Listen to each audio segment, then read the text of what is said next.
qué hacer con el beneficio fiscal que tienen el Poder Judicial. Amigo, amiga, amigue, si ganás tanto tenés que pagar, aunque sea un poquito, es un aporte en términos relativos a la sociedad. Y el Poder Judicial también lo tiene que pagar, I'm sorry. Hay que discutir a fondo los impuestos a los ingresos, sí, lógico, hay que hacerlo. Pero en este caso particular, creo que es más una movida política del oficialismo para tratar de esconder un presupuesto de ajuste que el impuesto a las ganancias en los trabajadores judiciales o al Poder Judicial trata de darle un aire progre a un presupuesto del FMI.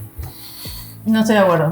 Hola a todos, todas y todes. Estamos acá en el segundo capítulo ya de Decimos Cosas. Pasaron muchas cosas. Pasaron muchas cosas. Hola. Esta semana. Perdón, nunca te dejo ni saludar. ¿Cómo están?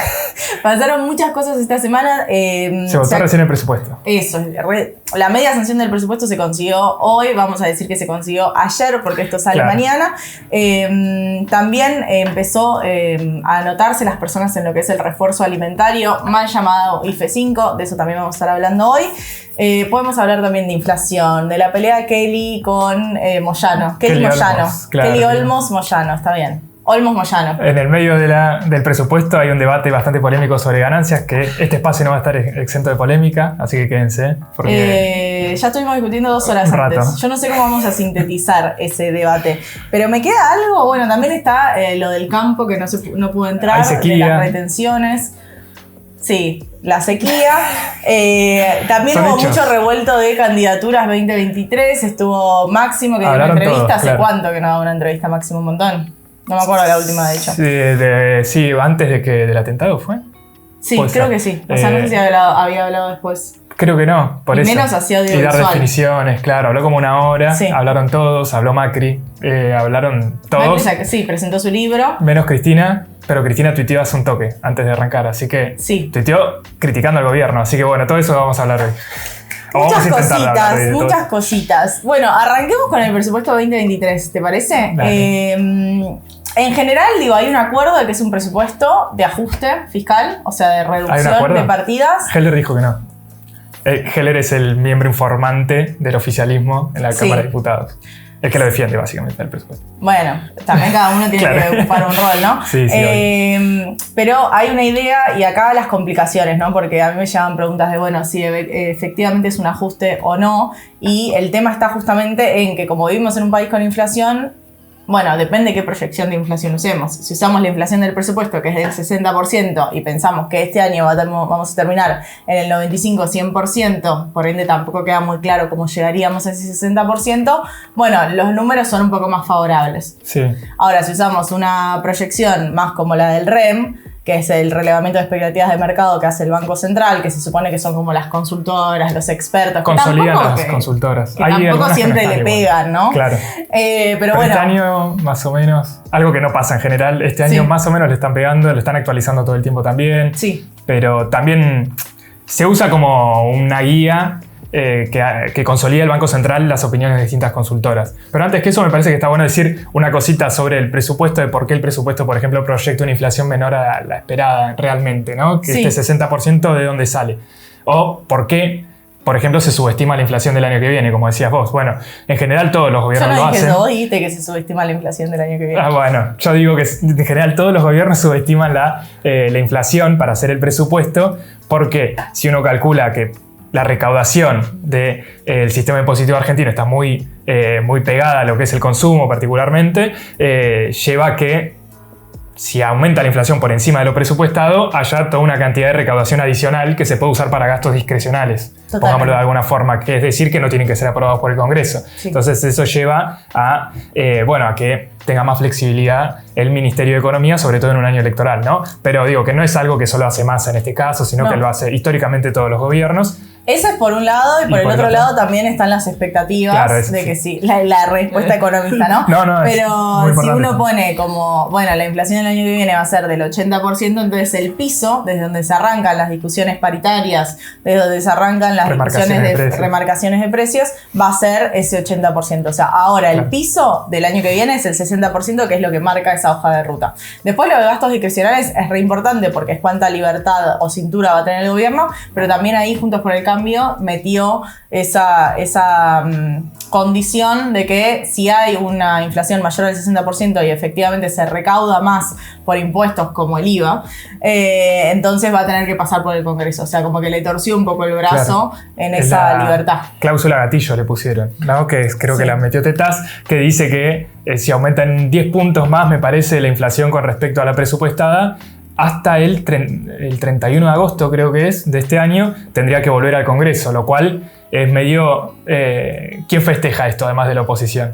El FMI, me parece, ¿no? Porque le deja, por ejemplo, si el gobierno quisiera tener gastos discrecionales en términos electorales, por ejemplo, que es lo que uno espera de cualquier gobierno, bueno, al tener ahora este condicionamiento de que tendría que volver al Congreso para discutir cuáles van a ser los gastos por encima de la inflación por la recaudación inesperada, bueno, ahí le ata un poco las manos al gobierno para hacer gastos discrecionales y para cumplir con la meta con el fondo que está presupuestada en esta ley de leyes, ¿no? Entonces también es medio que Juntos por el Cambio es una especie de garantía en este caso para que el gobierno cumpla con la meta del déficit fiscal, lo cual creo yo que es aplaudido, por lo menos en Washington. Seguro, pero más allá de eso y del número de inflación, que es central no solo para esto de las expectativas, para ver qué cintura va a tener el gobierno en el que viene, sino también como ciudadanía, digo, ahí me pongo más onegueísta, pero digo, como ciudadanía, poder ver cuál va a ser esa hoja de ruta. Bueno, según la proyección de inflación que uses, es qué tan grande es el ajuste o no en ciertos sectores, ¿no? En educación pasaba eso, que estuvo esa defensa para mí innecesaria, porque de Itai Hackman, que sacó el hilo ese diciendo, bueno, no, porque están usando la proyección del REM, entonces en realidad cuando uno usa la proyección del presupuesto, como una asignación extra en educación, no habría tal ajuste. Y yo creo que nadie le pide tanto, eso creo yo. Por ahí sí le piden tanto. No sé, ¿le piden tanto? Sí, es mucho. O sea, vos que es el piso de inflación. No sé si hay que ponerse a celebrar que no haya tampoco un aumento en educación cuando se sabe que la inflación va a ser más alta. O sea, que no es un gasto prioritario. No, lógico. Es una cuestión técnica para tratar de maquillar un poco lo que es la concepción general del presupuesto, que era lo que vos decías hace un rato, que es de ajuste en todos los gastos que hace el gobierno. No solo en educación. El de educación porque es el más... choqueante, claro, sensible, sobre todo porque hace un par de meses cuando asumió Massa recortó gastos en educación de un día para el otro, en términos nominales, no reales como pasa ahora, digo, recortó partidas presupuestarias en lugar de dejar que se licúen por la inflación, que es lo que puede pasar el año que viene. Entonces, lo que se trata es de maquillar un poco el aspecto general del presupuesto, que es de ir hacia un ajuste en las cuentas públicas para cumplir con las metas del FMI. Entonces, ahí aparece, si se quiere, una crítica más general que aparece incluso hacia adentro del Frente de Todos, con por ejemplo Claudio Lozano, que lo charlábamos hace un toque, que Claudio Lozano fue director del Banco Nación, se hizo un poco famoso en los últimos años porque era medio opositor adentro del oficialismo, pero él sigue siendo del oficialismo. Por ejemplo, estuvo en el acto de Máximo Kirchner y Moyano el Día de la Lealtad, estuvo en el palco, salió en las fotos, él dirige un centro de investigación, de estudios, en donde él publicó que este presupuesto de ajuste no condice con un gobierno popular. Entonces se enumeró todos estos ajustes, el de educación, como decía Cande, pero toda una cantidad de recortes presupuestarios en términos reales con respecto a las partidas de este año, en donde él plantea que, bueno, nosotros tenemos el acuerdo con el FMI, ¿no? Esta es una condición que está puesta porque la acepta siendo parte del gobierno. Entonces, ¿cómo se llega a cumplir con esa meta del déficit? ¿Recortando el gasto social en educación, en salud? ¿O podemos llegar aumentando, si se quiere, la presión tributaria a las grandes fortunas, los ingresos tributarios, con algún tipo de instrumentos, como él señala, qué sé yo, el impuesto a las ganancias extraordinarias, como se discutió a principio de año, que los jueces paguen ganancias, que el revalúo inmobiliario que se discutió a mitad de año y que también quedó en la nada, toda una cantidad de tributos progresivos para poder, si hay que hacer un ajuste, hay que llegar al equilibrio fiscal, ¿no? Claro. Un 3% de déficit es bastante. ¿Cómo se llega a eso? O recortando el gasto o aumentando los ingresos, que es lo que está puesto en el presupuesto. Sí, la otra discusión es, bueno, cuánto se va no solo en superávit primario o en déficit primario, sino también cuánto después te termina restando el pago de intereses de la deuda, claro, que es como el gran condicionamiento para la política pública en Argentina. Yo creo que ahí abrimos un millón de puertas, ¿no? Pero está, por un lado, como la inflación y cómo eso dificulta ver cuál va a ser esa hoja de ruta del gobierno o, no sé, en algún punto da por sentado que el año que viene va a ser un año más de ajuste a tono con el programa con el Fondo Monetario, y ahí aparecen como las críticas de Lozano y de otros sectores del Frente de Todos de decir, bueno, che, esto no es lo que queríamos, o esto no es lo que votamos. Por esto. No nos votaron por esto. No, es como se rompió el contrato electoral, dicen. El contrato electoral. No cumplimos con las promesas que habíamos hecho. Bueno, ahí aparece todo un debate. Pero con esto que decías vos al principio, de que, por un lado, en los cuadros en general que uno ve, hasta el de la propia Oficina de Presupuesto del Congreso, que es la más respetada en este sentido, porque es la que tiene los datos de primera mano en el Congreso, de gastos y ingresos del Estado, lo que ellos armaron es toda una evolución de lo que fueron y van a ser los gastos de cara al año que viene sobre la base de los números del presupuesto, en donde hay un recorte en todas estas partidas que venimos charlando, pero como decía Canda, hay un aumento en el pago de los intereses de la deuda pública que llega al 18% en términos reales, es decir, si uno mira las líneas está muy distorsionado cómo cómo va a avanzar el pago de intereses de cara al año que viene y cómo aumenta en términos del PBI del 7,8% del PBI que se estima para este año al 9,2, 9,3% del PBI para el año que viene, lo cual es un aumento bastante grande que va a ir a los pagos de la deuda.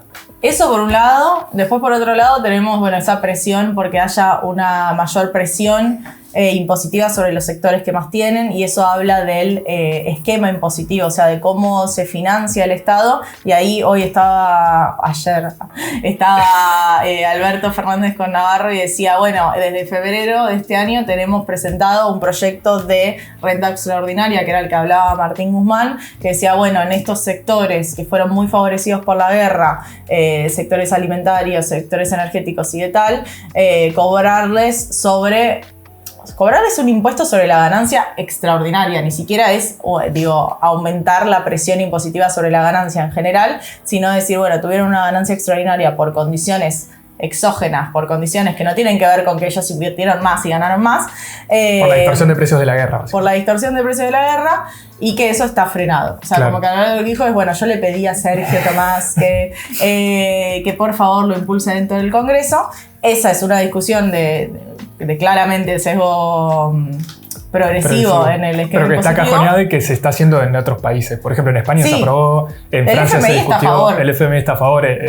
Biden en Estados Unidos. Ya que nos audita el FMI, el FMI está a favor. Claro, no, es una política mundial, si se quiere, del FMI, del Banco Mundial, que la impulsa en todo el mundo. Piense que además, si aumenta la recaudación del Estado en este contexto en donde hay que cumplir metas de déficit fiscal, el FMI lo aprobaría, porque es achicar el déficit por otra vía que no es la que está llevando adelante el gobierno, sería aumentando la recaudación en ese sentido. Por eso en general el FMI está a favor de subir retenciones y otras cosas que hay sectores claro, depende del contexto, pero en este caso el FMI lo impulsa, no solo en Argentina.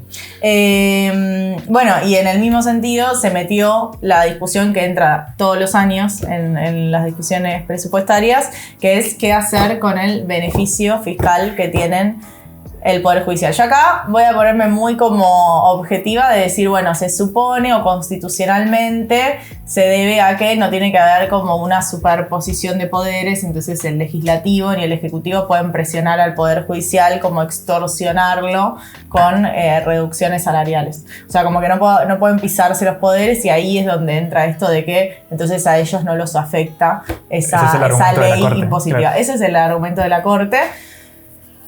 Claramente, no sé quién se va a poner a defender la Corte Suprema, Juntos por el Cambio. O sea, que defiendan los jueces. Ahí eso también lo dividió un poco al bloque. Creo que también está bueno decir que desde que arrancó el debate por el presupuesto, por lo menos el debate en el recinto, Juntos por el Cambio no estaba homogéneo como pasó el año pasado. Que nosotros vimos como todos Juntos por el Cambio rechazó el presupuesto, por detrás habían distintas posiciones, pero que no se vieron mucho. Este año, por ejemplo, uno de los subbloques que garantizó el quórum para que empiece a sesionar fue el bloque de evolución de Lustó, que no es senador, pero no es diputado, pero que controla un bloque con Jacobiti y todo este sector de la UCR porteña, podría decir. Tetaz, por ejemplo, forma parte de esto. Es decir, ellos dieron el quórum sin que, por ejemplo, esté sentado Máximo Kirchner ahí. Entonces, y en este debate, el PRO era el sector que estaba más en contra de avanzar en ese sentido, pero había sectores de la UCR que estaban a favor. Claro. Y adentro de los distintos partidos que lo componen también habían distintas posiciones, con lo cual ahí había toda una... Hay un cambio también desde 2017, o sea, no es que todo el Poder Judicial no paga ganancias, los que entraron después de 2017 sí pagan ganancias, lo cual para mí hace que sea una paparruchada esto, ¿no? Porque si me decís que ninguno paga ganancias por esta cosa de que los poderes no se superponen, no sé qué... Que le impulsó Macri, ¿no? Eso. Sí, ¿y por qué desde 2017? ¿Viste? Como esa injusticia de decir, bueno, pero si estás antes de 2017, no. Fue una rosca del Poder Judicial o de la Corte Suprema. Bueno, pero marca lo irracional de esa decisión, o sea, que es un beneficio, un privilegio que tienen de no pagar ganancias como lo hace el resto de los trabajadores formales, tanto del sector público como del sector privado. Claro, sí. O sea, es tremendo que lo que queda claro, de alguna forma, previo a esto y de acá al futuro, es que el Poder Judicial medio que se autogobierna sobre este argumento de que el resto de los poderes no tendrían que intervenir sobre esta diferencia, como se dice, la división de poderes entre judicial, legislativo y ejecutivo. Entonces sería un ataque contra el Poder Judicial, que es el poder independiente, pongámosle, que es así como ellos se autodefinen. Por lo tanto, que los jueces paguen ganancias iría en contra de esta libertad de esta libertad del Poder Judicial de avanzar en su propia independencia, lo cual es bastante cuestionable. Abriendo el debate, porque a mí me interesa ver cuál es la posición mayoritaria, yo creo que tienen que pagar ganancias. Lógico, todos los jueces deberían pagar ganancias. La Corte Suprema, hoy los jueces de la Corte Suprema ganan 2.500.000 pesos por mes. Y no pagan ganancias. Se estima más o menos que se perdieron este año 129.000 millones de pesos en eso. Es la recaudación, creo que la adenda esta decía que si se pasaban a cobrar ganancias a todo este sector, implicaba un 0,25, 0,23, 0,24% del PBI. Es un montón. Lo cual es bastante, sí. Un montón de guita. Y son pocas personas, ¿no? También. Sí. O sea, es poca plata porque son sueldos altos en relación a la cantidad de personas que tienen cargos en el Poder Judicial, que son jueces. Los jueces de la Corte Suprema son 4. Entonces, ¿no? Es un debate medio raro. Ahora, el debate, que creo que es hacia donde apunta esto, que es el debate que se dio en el Congreso, ¿no? Hasta hace un rato, tiene que ver con hasta dónde está bien que se avance en el impuesto a las ganancias para todo el Poder Judicial, entendido como también no solo los jueces, sino también los trabajadores del Poder Judicial, ¿no? En donde, por ejemplo, eso llevó a que haya sectores... Empleados públicos. Claro, empleados del Poder Judicial, por ejemplo, eso llevó a que el sector sindical del Frente de Todos, incluso el Frente de Todos, vote en contra de una propuesta del Frente de Todos, ¿no? Por ejemplo, Vanessa Siley, que, bueno, es del Poder Judicial, no sé si dirige un gremio, me parece que se rompió el gremio y ella dirige uno de los gremios, no el de Piumato, sino otro. Es delegada de los trabajadores del Poder Judicial y votó en contra. También votó en contra Yasky, que es de los trabajadores estatales. Y otro más de extracción sindical, otro diputado que ahora no recuerdo el nombre, además de todo el sector del PRO, que está en contra de que todos los jueces paguen ganancias también. Ahí hay un debate entre... Sí, son como dos debates. Claro, esto. Sí, una diferenciación entre jueces y empleados, y yo ahí tengo una posición que es muy, muy antipática. Le cambia la cara, se enoja. No me enojo porque yo estoy muy enojada con cómo votó el FIT en esa votación, porque todos los trabajadores formales pagan ganancias. Entonces yo no entiendo por qué defendemos todos los trabajadores que se subió ahora, lo subió más hace poco. 330.000, ¿no? Sí.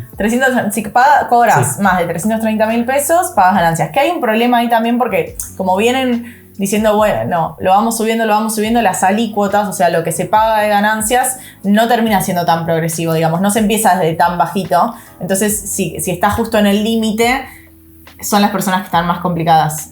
Porque hay un tema con las alícuotas. A los que están en el borde, claro.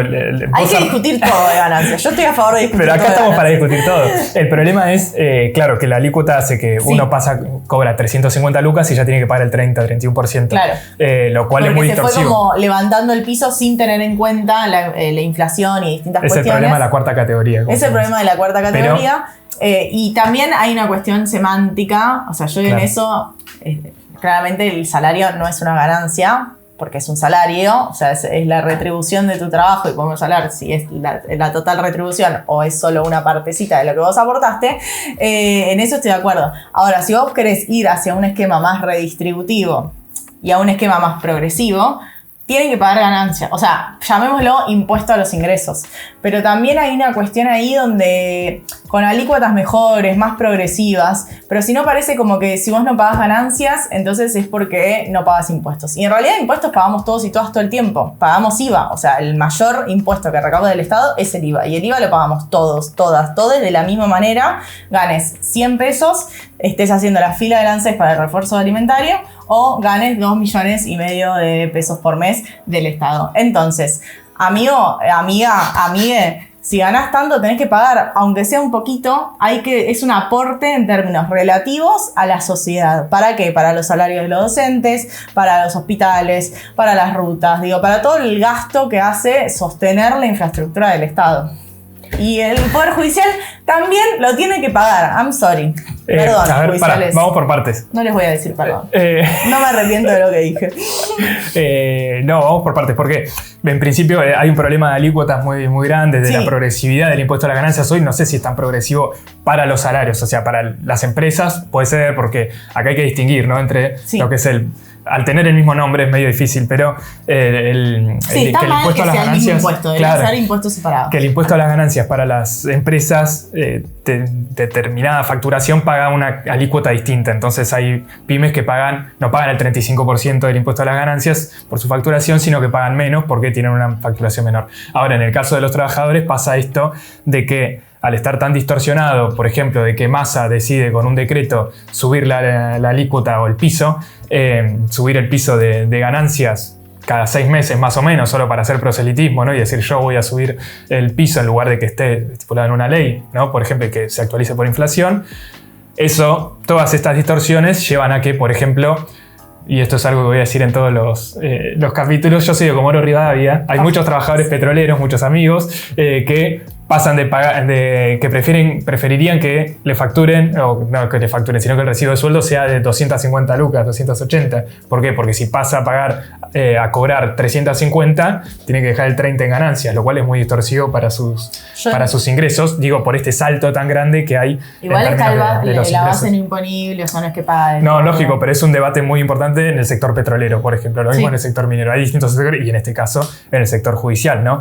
Digo, al estar tan atomizado últimamente, ¿no? Cada vez más el mercado laboral argentino, por decirlo de alguna forma, bueno, esto lleva a distintos debates. Ahora, está el problema de bueno, quién debería pagar y quién no, ¿no? Sí. ¿Quién debería pagar ganancias? Si un trabajador debería pagar ganancias o no, en estos términos, como decías vos, más semántico de que el trabajo no es ganancia, ¿no? Sino que la ganancia, o uno puede estipular... Otro impuesto que se llama impuesto al ingreso. Claro, puede ser. Eso se puede discutir alrededor de una reforma impositiva más general, ¿no? Sí. En donde se avance hacia la progresividad del sistema impositivo argentino, que, como vos decías, o sea, por ahí esto suena medio de contadores, de economistas. Progresivo quiere decir que cuanto más ingresos uno tiene, cuanto más ingresos en este caso uno tiene, paga más. Porque el IVA, como decía Cande, lo pagamos todos por igual, pero un juez de la Corte Suprema que cobra 2.500.000, es probable que de esa cantidad de guita solo gaste 500.000 en consumo y el resto compra dólares, pongámosle. Entonces, eso hace que el impuesto sea regresivo. Invierte financieramente, ¿no? Muy bueno, seguro, pero el tema es que lo hace regresivo porque quienes menos ingresos tienen destinan más plata en el consumo de alimentos en este caso. Sí, pagan más impuestos en términos relativos. Claro, entonces eso es regresivo porque quienes tienen menos ingresos pagan más en términos relativos. Sí. Esa es la base de la discusión, esa es la base de la discusión del sistema impositivo argentino, que es muy regresivo porque, por ejemplo, el IVA explica cerca de 1/3 del total de la recaudación. Por eso, como decíamos al principio, la estimación de la inflación que uno haga en el presupuesto, y si la inflación es más alta de la estipulada, eso hace que salte la recaudación porque el IVA, ganancias, ingresos brutos, que es muy parecido al IVA, hace que esté todo, la mayor parte de la recaudación atada a la inflación. Entonces, y a la actividad económica también, lo cual hace que la recaudación suba cuando hay más actividad y caiga, lo cual es un problema. Sí. Pero, digo, eso por el lado de los ingresos, también está el lado de los patrimonios o de la riqueza, ¿no? Por ejemplo, como decíamos hace un rato. Flujo y stock, ¿no? Claro. Como de separar entre lo que uno va teniendo como ingresos cotidianos y después, bueno, la gente no nace con la misma cantidad de riqueza, ¿no? No es lo mismo eso, nacer en una familia que no tiene ningún tipo de derecho patrimonial que en una familia donde, bueno, vas a heredar cosas. Y que ese es un debate que es muy de actualidad para la economía, por lo menos, o para la ciencia económica. Es muy actual, porque eso antes no se hacía mucho. El objetivo de Piketty, no se discutía mucho. Vida. Claro, el principal impuesto, por ejemplo, fueron históricamente los impuestos a las rentas, a las ganancias, a los ingresos.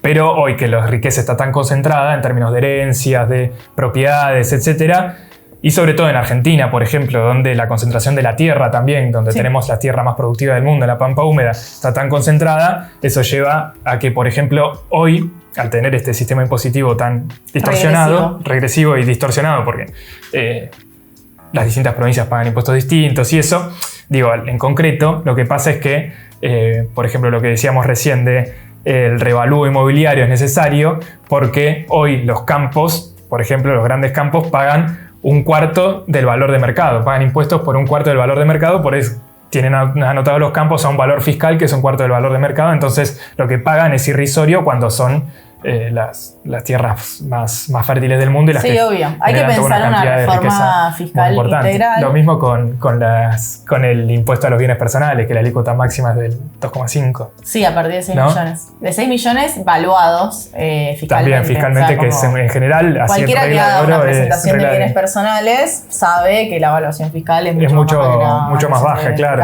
Y eso lleva, por ejemplo, y que esas personas o que esa gente que acumula tanta riqueza en forma de tierras, de patrimonio, lo que sea, lleva a que, por ejemplo, hoy el IVA sea del 21%, que estemos discutiendo el impuesto a las ganancias sobre el trabajo, una cantidad de personas sí, otra cantidad de personas no, cuando en realidad la riqueza concentrada de Argentina paga muy pocos impuestos, por ejemplo. Y ahora sí vamos a eso, quiero terminar con esto, de que recién, la semana pasada o a la anterior, creo que salió un informe del CEPA en donde analiza los balances de las principales empresas de Argentina, y sobre la base de los balances calcula cuál es, por ejemplo, el costo laboral sobre el total de la facturación, en donde el costo laboral de las principales va entre el 10 y el 14% del total de la facturación de una de estas súper grandes empresas como, no sé, Arcor, Ledesma, etc.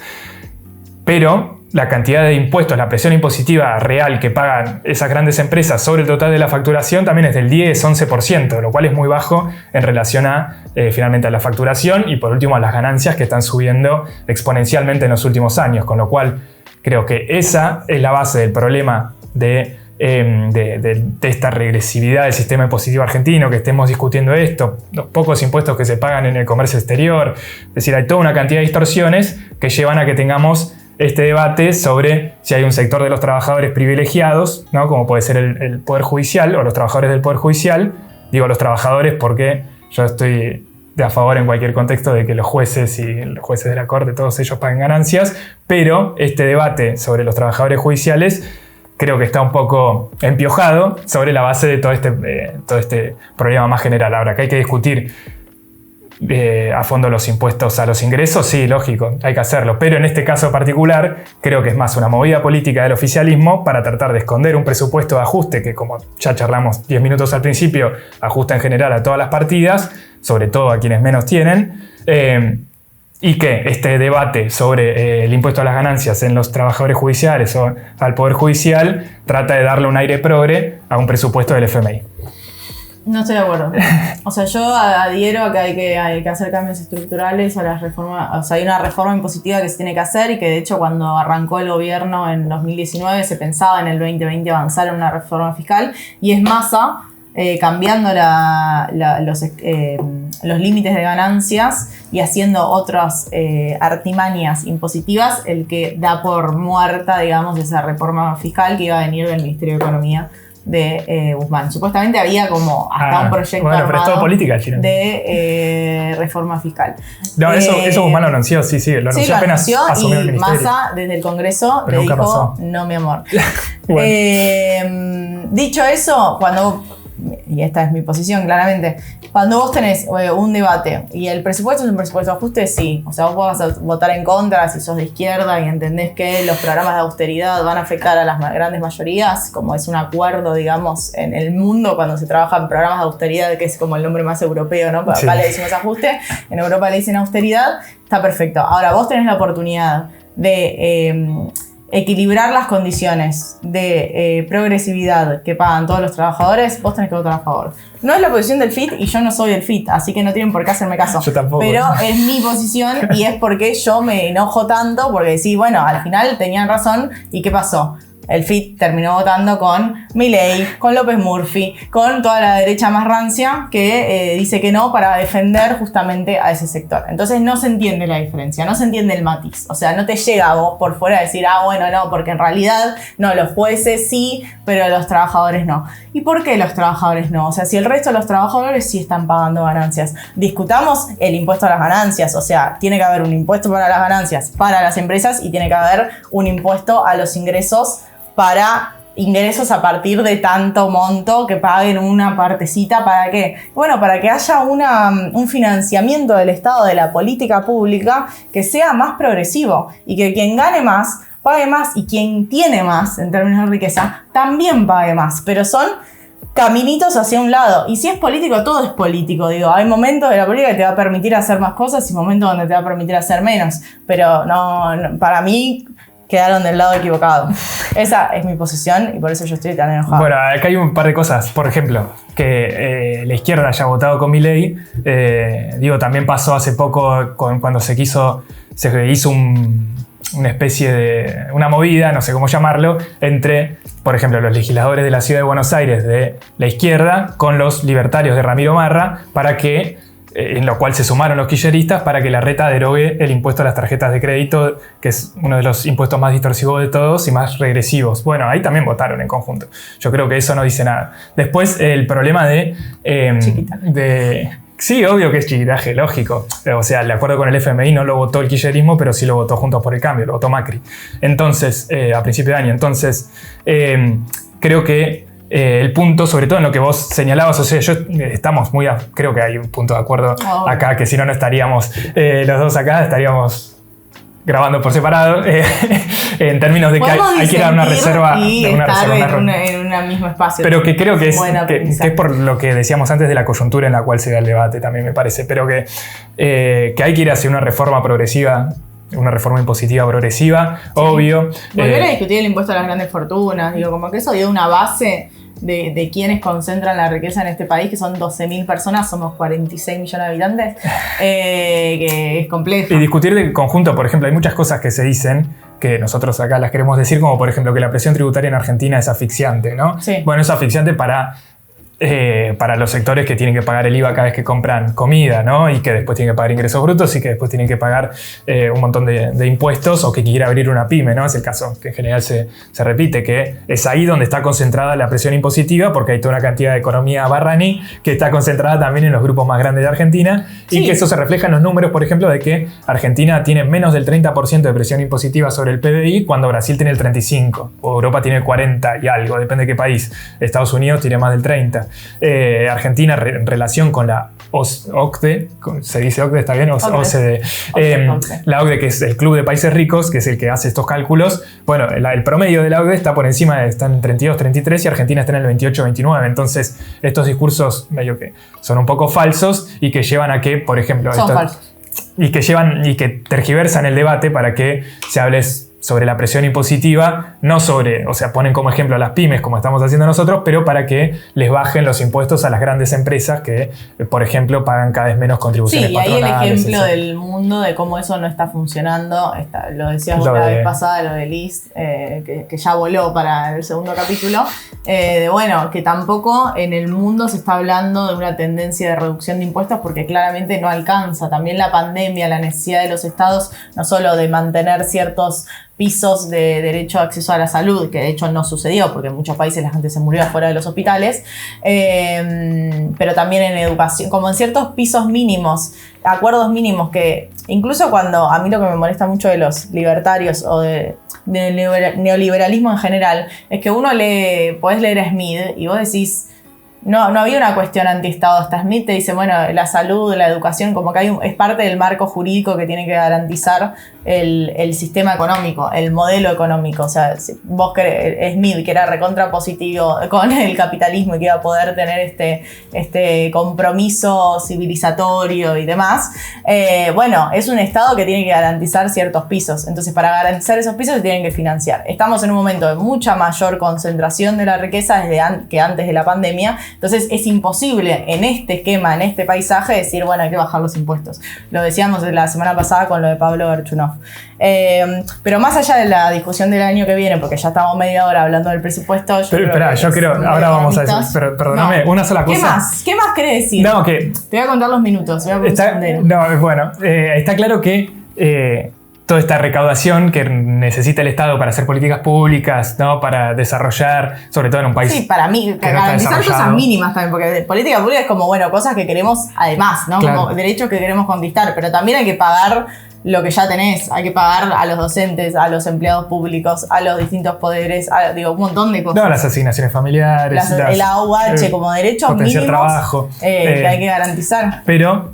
a lo que voy es que hoy la recaudación que está haciendo el gobierno en este contexto no va en ese sentido, va en el contrario, va a darle un subsidio al dólar soja, por ejemplo, va a darle un subsidio a los sojeros de 400.000 millones de pesos solo en septiembre, cuando se viene discutiendo la austeridad durante todo el año y desde que se firmó el acuerdo con el FMI. Entonces el Estado no está tomando ese rol. El Estado lo que está haciendo es tratar de recaudar más, en este caso para darle el dólar soja, pero también para achicar el déficit para cumplir con el programa con el FMI. Es decir, mientras se da, por ejemplo, este refuerzo de ingresos de solamente 45.000 pesos para relativamente pocas personas. Bueno, si uno compara los montos o la cantidad de plata que es destinada a los pagos de intereses de la deuda, al dólar soja, a los subsidios a las grandes empresas, hay una distorsión muy grande y que es finalmente ahí a donde van a parar nuestros impuestos. Entonces ahí se entiende un poco por qué hay una reticencia, o por lo menos por qué yo planteo esta reticencia. Pero finalmente ahí porque también está todo lo demás. O sea, también entra, la plata que se va en educación, en salud. Que cada vez es menos porque la están recortando.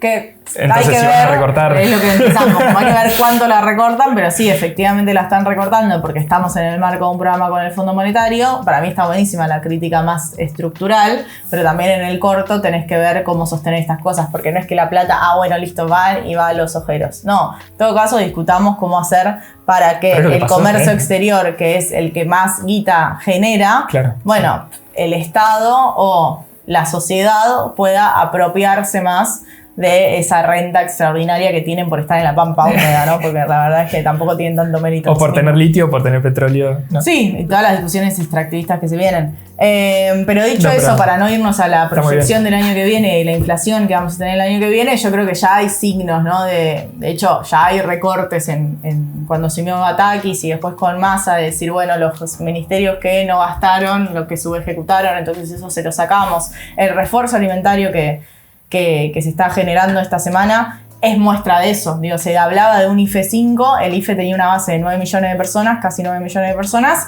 y esto se espera que sea 1 millón de personas más o menos. Hasta ahora van 500.000, ¿no? Sí, ayer iban 500. Que aceptaron. Que sí, eso mandó un comunicado al ANSES diciendo que era 513, 514. Y acá hay un montón de cosas a tener en cuenta porque ya el hecho de que vos no te puedas anotar virtualmente como era el IFE, que igual era un contexto de pandemia, entonces medio que era obligatorio, pero el hecho de que vos tengas que ir a una oficina, hacer una fila de 5 cuadras para que un empleado de ANSES te diga, no, mira, vos no entras en el refuerzo porque tenés una cuenta de Mercado Pago. O sea, da cuenta del fondo de olla. O sea, da cuenta de, no, chicos, esto no es una política pensada para reforzar los ingresos, sino que es ir al eslabón más débil, pero el más débil de toda la sociedad, obligarlo a ir a una oficina de ANSES, que digo ya, en términos gestuales es bastante horrible tener que ir a hacer una fila para demostrar, perder un día, o sea que te están diciendo tu día no vale nada. Y demostrar tenés que no que ir nada. Y tenés que ir a demostrar que no tenés nada. O sea, tenés que ir a demostrar que sos lo suficientemente pobre para que el Estado te dé por 2 meses 22.500 pesos. Entonces, digo, como en términos gestuales, a mí me preocupa un montón, porque es como rozar, ¿viste? Como vení y demostrá que no tenés nada, que no tenés una cuenta de débito, que no tenés movimientos en la tarjeta, que nadie te depositó, pero ni 100 pesos en los últimos 2 meses. Es terrible, o sea, realmente es terrible y da muestra de ese sendero que más allá del presupuesto de 2023 y la inflación que siga, bueno, la gente se había ilusionado con el IFE 5, porque el IFE fue una buena política. Pero que muestra, creo yo, viendo las filas y toda esta situación, que la situación tampoco es tan distinta de la pandemia. No terminó la pandemia, la economía creció, ¿no? Lo dicen los números, la actividad creció mucho, pero esta cuestión estructural, bajó el desempleo, pero esta cuestión estructural de una desigualdad muy importante, en donde seguimos teniendo hoy, es muy probable que tengamos un 40% de pobreza otra vez, lo mismo que había en plena pandemia, y la indigencia cerca del 9-10, no se sabe porque todavía los números de ahora no salieron, pero con esta carestía es muy probable, muestra que las filas que hubo, por ejemplo, en el IFE para cobrarlo en su momento, ahora con estas filas que hay para tratar de anotarse en este refuerzo de ingresos, con toda la cantidad de gente, millones de personas que se van a anotar para que se le pague a una porción de todos ellos, muestra que hay un contexto de necesidad muy importante. En este contexto, ¿no? Sobre esta necesidad, lo que hace el gobierno es, en lugar de tratar de desarrollar políticas para modificar esa situación, lo que se hace es atenerse a este presupuesto de ajuste, a toda una cantidad de problemáticas que hacen a que esta cuestión estructural, que uno pensaría que, bueno, vino la crisis con Macri, tuvo toda una caída en el poder adquisitivo de 20 puntos. Vino la pandemia, bueno, otra vez una caída de 3, 4, 5 puntos. Empezó a revertir un poco el año pasado y ahora otra vez estamos 25 puntos abajo, depende de qué sector. Por ejemplo, los informales están 33% abajo con respecto a 2017. Lo cual, toda esta, no sé si inacción del gobierno, pero acción para un sector del capitalismo o de la división de clases de Argentina, en donde hay todo un sector que está ganando mucha guita, lleva a que esta cuestión de este aumento de la pobreza pasa a ser estructural, ¿no? Y que es probable que si no se hace nada, de acá a los próximos años nos terminemos acostumbrando a esta cantidad de pobreza en Argentina, por un piso de 40%, que deje de ser el techo del 40% a que pase de ser el piso por todas estas transformaciones estructurales de las cuales el gobierno, que venía a cambiarlas después de la crisis macrista, las está por lo menos cristalizando en que esto va a continuar así. Para mí es interesante mostrar también las tensiones que abre dentro del Frente de Todos, en el sentido de, bueno, este refuerzo alimentario se suponía que iba a ser como un ingreso para contener la indigencia que había subido en el último informe, que era como lo que pedía el sector de Grabois. Que lo pidió Cristina también. Y lo pidió Cristina, pero digo, Grabois venía como impulsando Dijo mucho que si esto no pasaba, se pasó de salario universal a, bueno, ¿sí? Y después lo achicaron tanto que el sector está enojado también. Digo, porque es como... Pero igual Jamán defendió el presupuesto. Esto no es lo que te pedí. O sea, todo bien, pero esto no es lo que te pedí. Y después tenemos, distintas expresiones de este malestar, ¿no? De este malestar y de qué posibilidades tiene el gobierno, porque yo también creo que como el año que viene es electoral, digo, ahí hay un tinte exclusivamente político, no en el mal sentido, sino de que, digo, está esta idea o este discurso de decir, bueno, es muy importante ganar las elecciones, más allá de la ideología y demás, vos tenés que generar política para ganar las elecciones. Entonces, como tratar de adelantar todo la parte fea del ajuste con el Fondo Monetario y demás a este año para tratar de tener más cintura el año que viene. Ahora, el año que viene tampoco van a tener mucha cintura con este presupuesto. Entonces creo que no queda claro en este esquema de pérdida de poder adquisitivo, donde tenés mucha actividad, donde tenés poco desempleo, pero la guita no alcanza, porque básicamente la discusión es esa, la guita no alcanza, bueno, ¿qué herramientas hay para tratar de encantar o de dar algún tipo de mejora a esos sectores? Digo, más allá de la hora 30, ¿no? En 30 cuotas.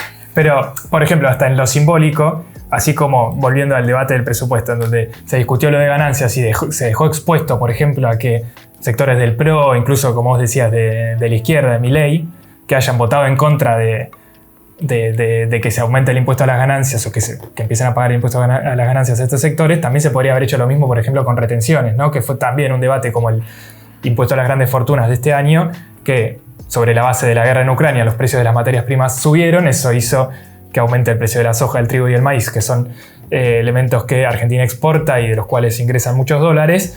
En lugar de presentar ese debate, aunque esté perdido porque el gobierno tenía minoría ahí, incluso hacia dentro del gobierno hay sectores que no están a favor de subir retenciones, el gobierno tenía una adenda o un artículo del presupuesto que le daba los poderes al Poder Ejecutivo para las atribuciones para que pueda aumentar la alícuota en una ley anterior que era, por ejemplo, que solamente se puede aumentar del 12% que hoy paga el trigo al 15%, y lo mismo el maíz. El resto, más o menos, no sé si se podía cambiar mucho, pero estos 3 puntos porcentuales marginales, el gobierno ni siquiera quiso llevar eso a debate en el recinto, por lo menos para dejar expuesto a que hay todo un sector de la población que está en contra, de la población no, de los representantes en el Congreso, de los sectores políticos, que está en contra de aumentar las alícuotas en este contexto a los sectores que tienen la mayor cantidad de ingresos y de riquezas en Argentina de cara al verano, a lo que iba a ser años complicados para el ingreso, bueno, poder hacer una política redistributiva a partir de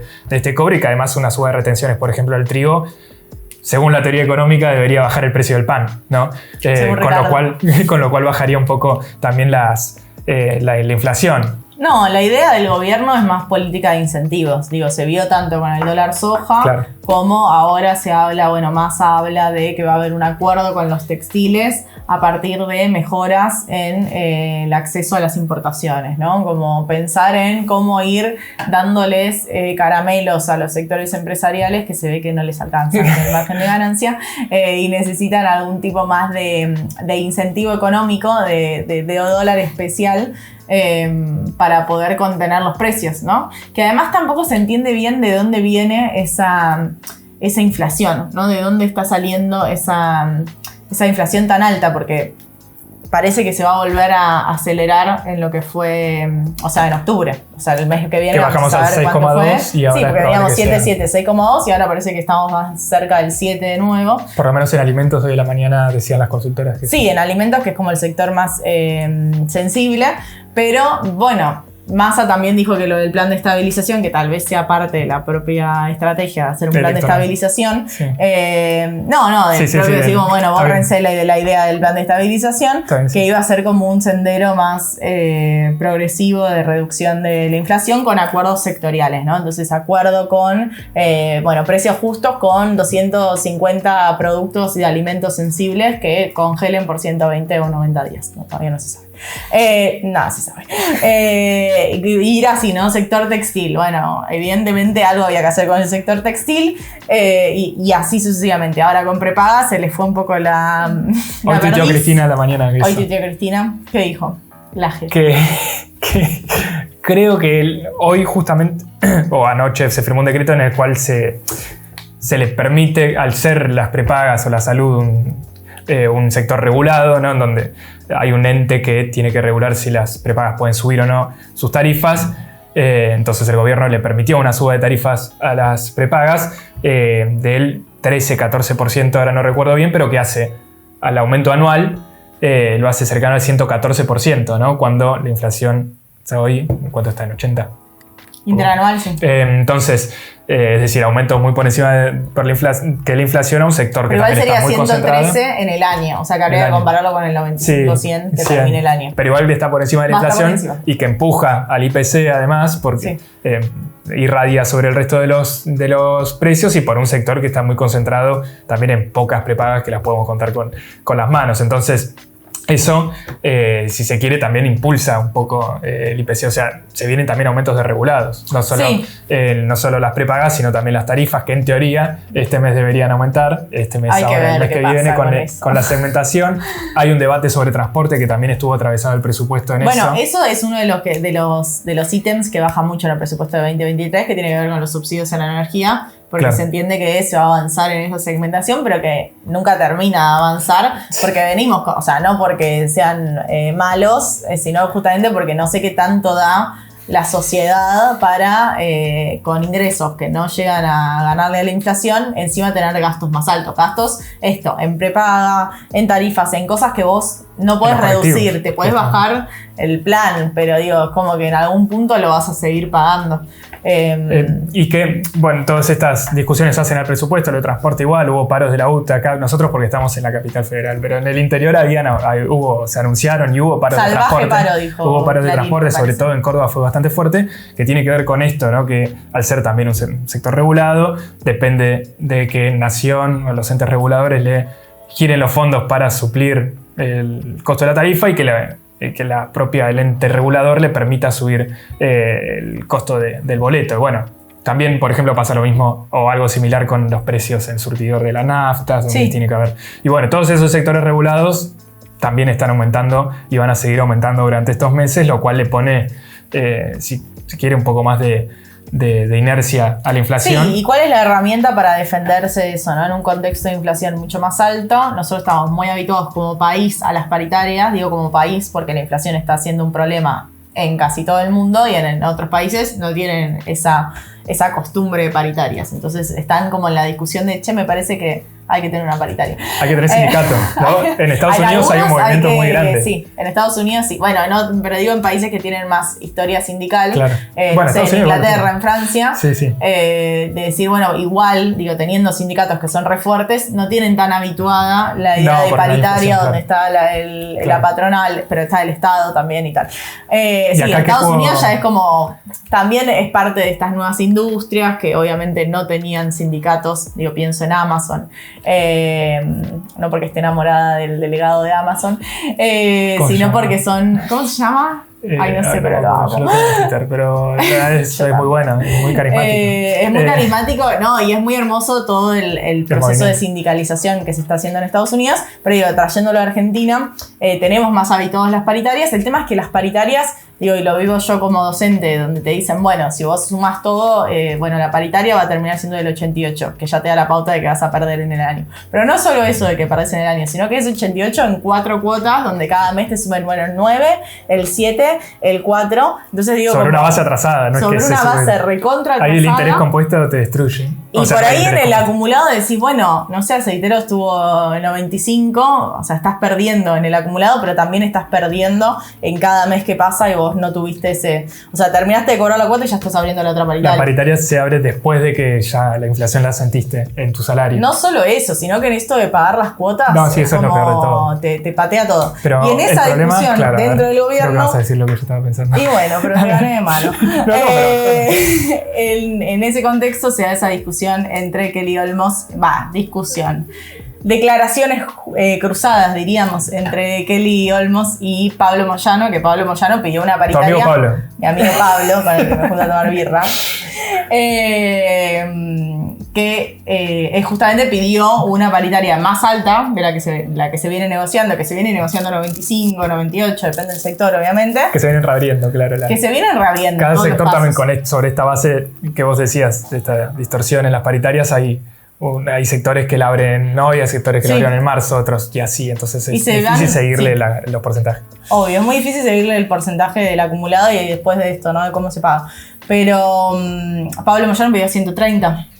Sí, porque eso es el total teniendo en cuenta lo que fue el primer semestre, creo, esta reapertura. Y Kelly Olmos, sumado a la discusión sobre qué está empujando la inflación, para la ministra de Trabajo, o secretaria, no, es ministra. La ministra de Trabajo. Todavía. ¿Por qué?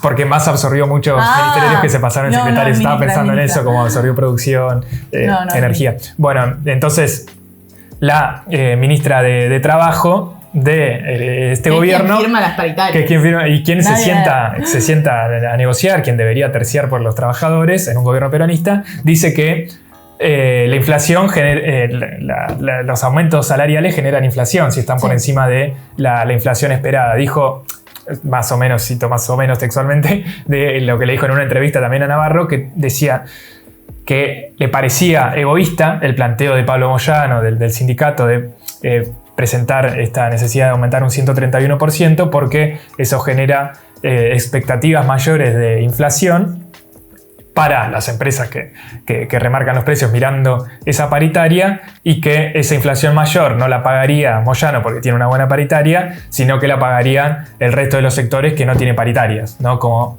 por ejemplo los trabajadores informales. Sí, ahí va. ¿Cuál es un argumento menemista o macrista? Menemista, que él no se estuvo con el menemismo. Claro, ella es menemista, pero también podría haber sido una argumento una austriaca. lectura crítica del menemismo, además.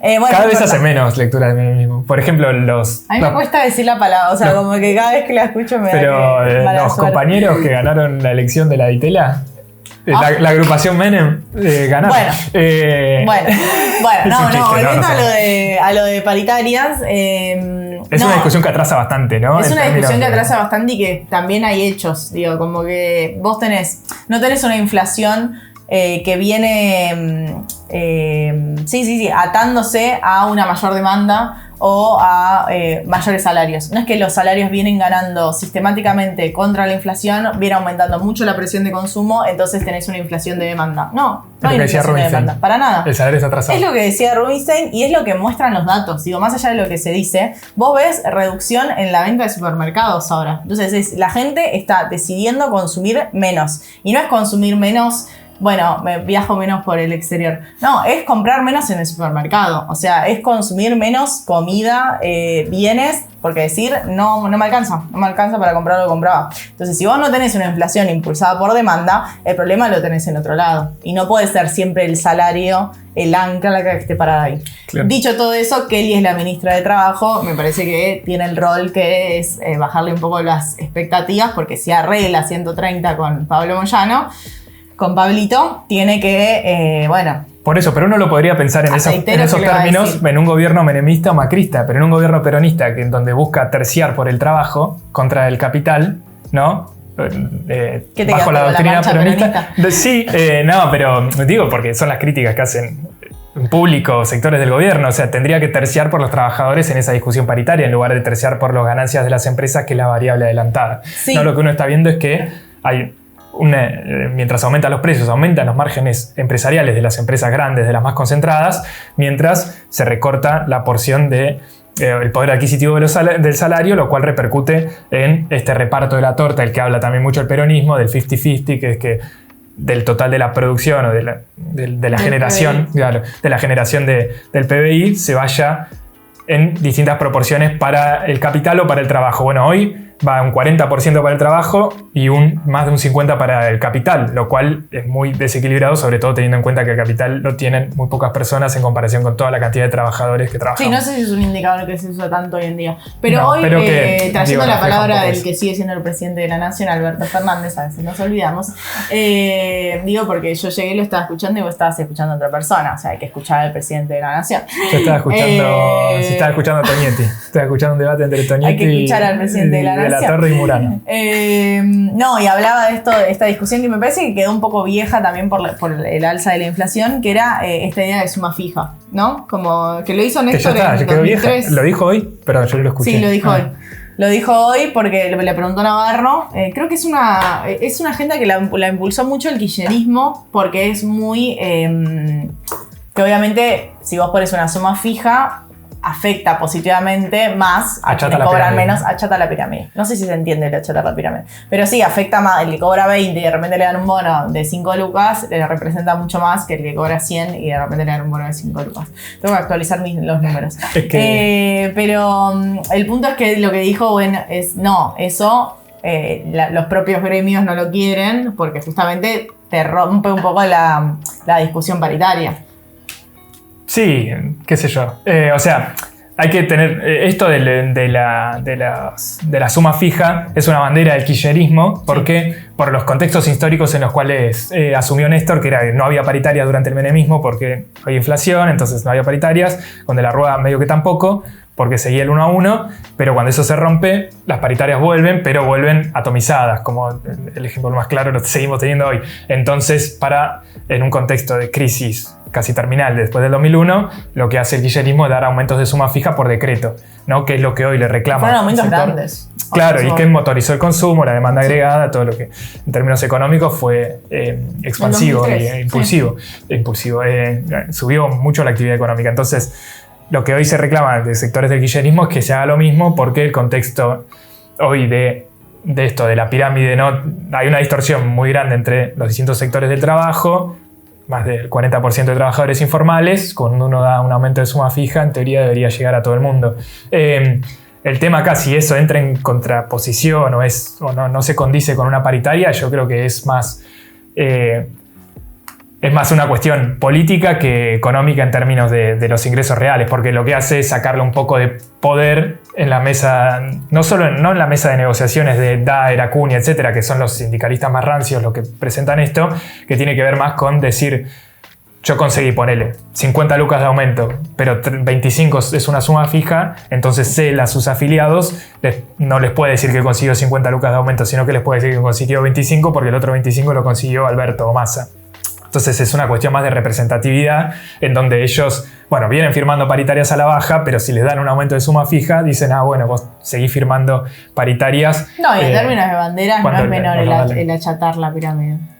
O sea, como que también tiene sentido de decir, bueno, no todos los sectores tienen las mismas paritarias. Si yo decreto que de repente haya un aumento de suma fija de, no sé, 20 lucas, bueno, no sé, comercio, ponele que está re atrás en las paritarias. Y en términos de actividad, del multiplicador de la actividad es mucho más, es cierto, es favorable. Ahora, después en la discusión sobre si hay trabajadores privilegiados o no, creo que nos vamos a meter en el loop anterior.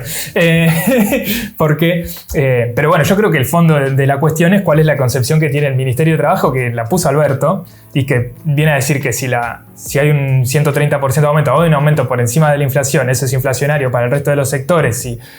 Si un sector del sindicalismo, lo que vivimos hace un mes con el Sunda, pero en el medio con Palazzo de los bancarios y ahora con Moyano, tiene que ver con que vos no podés pedir aumentos salariales superiores a la inflación proyectada porque eso espiraliza la inflación, cuando en el medio lo que tenemos es una pérdida. Cuando uno mira cualquier gráfico del poder adquisitivo de los salarios o la redistribución de la torta viene bajando en picada desde 2017, bueno, hay un debate que no tiene tanto que ver con esta cuestión de qué motoriza la inflación, sino con una cuestión política de a qué sector querés favorecer, ¿no? A lo que voy es que uno no puede estar a favor de una distribución más equitativa de la torta y al mismo tiempo estar en contra de Moyano o del Sunda o de los sindicatos que reclaman por una recomposición del salario, porque si no estás a favor de que las paritarias le ganen a la inflación, no estás a favor de que se recomponga el salario. Creo que y por eso nosotros decíamos antes esto de que si hay sectores como el Sunda en su momento, que estaba en lucha, pongo ese ejemplo porque era el conflicto del momento, ahora puede ser el de camioneros que probablemente sigue escalando, ¿no? Hay un miedo muy grande en ese sentido por parte de las empresas. Pero si ellos consiguen un aumento por encima de la inflación, es toda una señal para el resto de las paritarias que eventualmente va a tener que irradiar para la base de la pirámide. Veremos, o para el resto de la economía, para el resto de los trabajadores. Por lo pronto me está cortando, Cande, me está cortando. La semana que viene porque ya... Está bien. La terminaste una hora enseguida. Chao.